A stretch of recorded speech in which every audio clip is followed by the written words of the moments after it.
I thought my fiancée was out with her friends that evening. She had told me she needed a girls' night, a chance to relax and catch up, and I didn't think twice about it.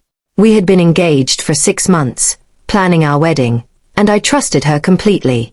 I spent most of the evening cleaning up the house, waiting for her to return, thinking about how lucky I was to have her in my life. But something felt unusual. She hadn't replied to my texts all night. Normally, even if she was out, she would send me a quick message or at least a picture of her with her friends. Instead, hours passed, and the silence stretched. Around 10 o'clock, I decided to step out and pick up some food. When I returned, her car was parked outside our home, the lights inside faintly glowing. Confused, I froze for a moment, wondering why she hadn't told me she was back. I pushed open the door as quietly as I could, thinking maybe she had come home early and fallen asleep. But what I saw made my heart pound. There she was, sitting on the couch, but she wasn't alone. A man was with her. Too close, too comfortable. Their laughter echoed through the room, and before I could say anything, he leaned in and kissed her. My world shattered in that instant. I felt my chest tighten as anger and disbelief crashed over me. I wanted to scream, to demand answers, but my voice was stuck. Instead, I stood there, watching the woman I thought I knew betray me so easily. She noticed me then, her eyes widening in panic. The man quickly stood up, looking guilty but unapologetic. "Wait, it's not what it looks like," she stammered, rushing toward me. But how could it not be? The image of them together was burned into my mind. My trust, my love, the future I imagined, all of it felt like it had been ripped away in seconds. I stepped back, refusing to let her touch me.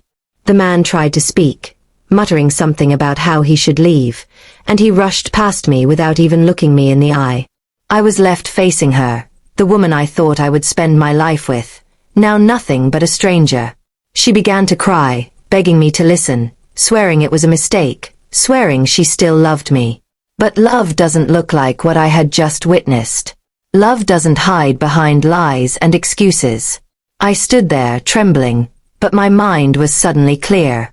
I told her I couldn't do this anymore. She broke down, falling to her knees, but I knew it was over. The wedding plans, the vows, the dreams, they meant nothing now. I packed a bag that night. She begged me to stay, to at least talk about it, but I couldn't bear to look at her. Every word out of her mouth sounded hollow, every tear felt like manipulation. I walked out the door, leaving behind not just her, but the future we had built in our minds. The days that followed were some of the hardest I had ever faced. Friends and family called, some urging me to forgive, others supporting my decision to leave. But forgiveness didn't erase the betrayal. Trust, once broken, is not easily mended. She sent me messages every day, long paragraphs explaining herself, begging for another chance. I didn't reply. Instead, I focused on myself, my work, my family, my peace of mind.